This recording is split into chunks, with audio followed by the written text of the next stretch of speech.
recently came out and premiered with 2 videos. Yes. 2 videos at the same time. Yes. What was the reasoning behind that? And was it something planned? And are the music available now? They're both available now. Let me start with that. They're both available on iTunes. Good start. Also, if you go to my Facebook, which is facebook.com/MissCalibe. Run If you go to my website, which is CALIBE.net. If you go on my Twitter, if you go wherever it is, you will find the information to get to those tracks. Now, back to the videos. I did a song with an artist named E-Tone here, who is also into dance music. He's straight dance. He wanted a little bit of a reggae element on a song. So he asked me to come in and do a hook for him. And through shooting his video, I ended up meeting some student videographers who approached me and said, oh, we heard this song, Hey DJ, we really like it, we'd like to shoot the video. Can you work with us, or can we work it out so that we shoot the video? I said, sure, no problem.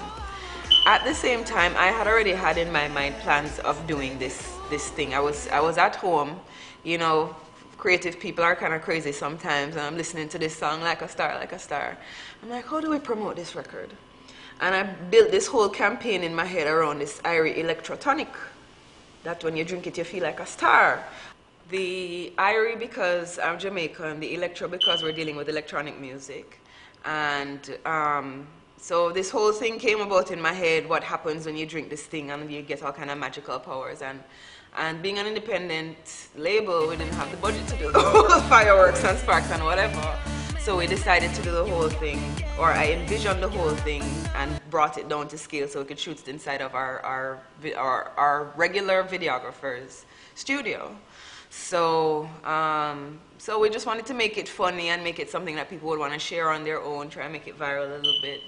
And it just happened that, you know, with back and forth editing and whatever, both of them were ready at the same time. So I said, you know, rather than to try and do 2 different launches, along with the fact that we were finding that some people preferred this record and some people preferred that record, I said, why not do everything as one? We'll do all the PR together for it, and we know that this one, we feel like Hey DJ will fly particularly better in markets that lean more toward urban. Right. Like a Star will fly better in markets that lean toward dance and electro. Right. So we've kind of put both out at the same time. We're feeling like Hey DJ will do better over here, and the other one will do better in Europe. Yeah. Like a Star is looking like it's going to get a lot of traction between the video aspect of it and the fact that it's already on a small label, so they're doing some push behind it on their own over there in Holland. Now, with that said, in terms of with Like a Star being, you know, one of the ones that you're really pushing right now, you know, what was the creation of that particular song? That record is on a label called Wall Boomers. I had met Mark Wall Boomers back in Jamaica, and we've been in touch here and there for years, and he contacted me on Facebook or something the other day. He said, oh, I like some of this new music that you're doing. Do you want to work with some new producers I have over here? I said, sure. He sent the track over, and I listened to it for a few days, and you're right, I think I was very happy that day for whatever reason. I was heading up my stairs with my basket of clothes from the laundry, and that melody, la da da, da da da da, da da da, I started singing Like a Star, and it was just very, you know, what's wonderful and happy and whatever, and to make people kind of feel good and sing along and just feel very good about themselves and or whoever they're around, you know, just to make people feel happy. Right. That's the object. I think that should be the objective of music. And if there's anything that I can share with the world through what I'm doing, it is find something to be happy about. Right. Anything else is unnecessary. I like that. Yeah. It's a great day. Yes. The one that you remix with the Ice Cube. Yes. Piece. Yes. Talk to me about that one, because that's a nice tune. I think that one fits you very well. Thank you. You know? Yeah, that was a Blackout idea again. We were up here and he was like, listen, DJs like this record. They've been playing it on the radio all the time, so let's flip it and throw it out to the DJs and see what would happen. And we got a good little response back from it. But it was basically him saying, let's see what we can do that DJs will gravitate towards, that will give you a nice, you know, familiarity with people. People can groove to it and whatever, and you can kind of not get too crazy with the vocals, kind of keep it, you know, barbecue, groovy, right, whatever. And that's how that song came about. It really wasn't a big deal at the time, but we liked it so much by the time it was done that we said, let's put a little video together, get it out where it could go. And I think we had 2 versions online. I think we got 7,000 hits between the 2 versions. Blackout. Yes. You know, with the Blackout Movement production team, I know you worked with them some years prior. Yes. What drew you back to the Blackout Movement, and what is the collaboration like right now? He called me randomly out of the blue one day and said, do you remember this guy Ultimate? I said yes, because I'd met him around the same time. Right. He said to me, would you like to do a song with the guy? He's working on something to release to radio and whatever. I said, sure, no problem. He had a song called Take Me There, which we did a video for as well. I think it was from that song. He wanted something that sounded kind of like Bob Sinclair's stuff that he's been doing. This very rootsy kind of thing, but on dance as well. Right. And it started off with that record. We did a few more. And in the batch of stuff that we were doing was this track for Birthday. Don P is another one of the affiliates of Blackout Movement. He was in the studio. He was like, oh, this record, let's do a birthday record, because that's always, you know, he's another DJ, of course.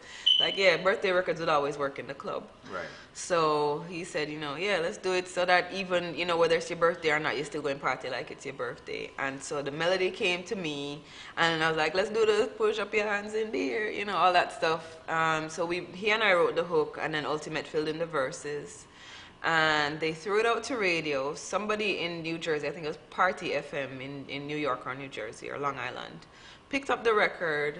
Power 96 picked up the record. It started blowing up, and then it you know, eased itself off or whatever. Right. But we did get a good little push and a little notoriety from that record, because even though I can go, you know, somebody will say, oh, have I heard anything that you've done? I can sing that record, and everybody knows the record. And since that time, I've just stuck it out with Blackout. I find that we have a very good working chemistry. Okay. I will do a lot of stuff, and I'll get crazy sometimes with the writing. He's like, oh, you poet. And then he'll kind of strip it back down to something that's a little more palatable for commercial consumption. Right. But it's a very encouraging interchange all the time. It's like, okay, well, how can we make this better? How can we make this better? And it always comes out sounding good. Vocally, she could bring what I was trying to do production-wise, you know? So, you know, it meshed well. She was jumping on a lot of tracks, doing a lot of hooks, you know what I mean? And it just worked out great. You know, she's a great artist, great person, hard worker. You know, she's all about her music. We know that the music business is rough, particularly these days. How do you and, say, even your team, you know, plan on creating, you know, this avenue towards success for CALIBE? What is the blueprint for your success as you see it? Oh boy. These rough questions.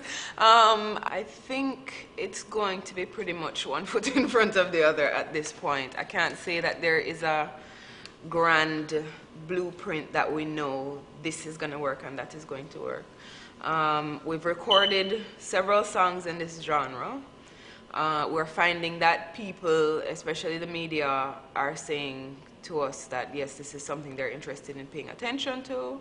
It is something that's interesting and new and different, and that is kind of what we have to do, kind of work with the media, not necessarily just news media, but with the whole world of video as well. It's a great promotional tool.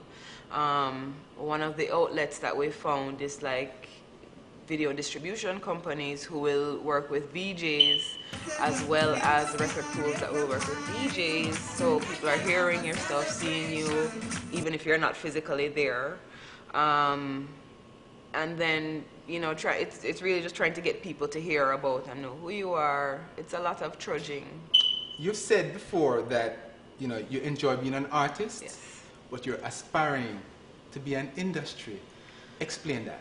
That comes back to our blueprint again, because the ultimate goal of any artist is world domination. Meaning you want to touch and reach as many people as possible. hopefully with a good message. Right. I do want to give a good message. As I said, always try and find happiness and find joy and whatever it is in what you're doing. Whether that have a little sexy image to it or a little, you know, just dancing and having fun or whatever it is, but just always find the strength and the power and the happiness in whatever it is that you're doing. But in terms of becoming an industry, if you look at an artist like a Beyonce or a Jay-Z or any artist who is really a force to be reckoned with in the industry, they are not just a singer on stage. They have business entities that they work with. They have brands that they represent. They become a brand in and of themselves. Right. So I would love to, you know, get into hair products for people who have natural hair. I would love to get into clothing options for, you know, people that have a Caribbean heritage perhaps, but live over here. So it's a little bit maybe like a lamb that Gwen Stefani does, where it's kind of rockish, but still with the Jamaican elements. I would love to get into food and restaurants and whatever that have some kind of Jamaican thing, but bring it a little more upscale. So there are so many things that we can do and brand ourselves with, and it kind of helps to push your culture. It helps to push whatever the message is that you are trying to send. So I want to have all of that. I want to be enough of a good image and a good representation of Jamaican Caribbean culture and womanhood. That I'm able to represent several things, some of them to be my own. And, on a big level. On a big level. Nice. On a world, I'd love to do the whole world, yeah. So all of that is what's around the corner, down the road for Calibe. That's what I'm working on. That's my intention, that's my complete intention. Nice, nice. Well, I must say that there's no doubt, based upon this conversation, that you're on the right track. Thank you. You know what I mean? Thank you for joining us on zvibz-Unplugged. We appreciate it. You know what I mean? Much success to you. Thank you, sir. All right? All right. So there you have it. Keep your eyes and your ears open and remember the name, Calibe.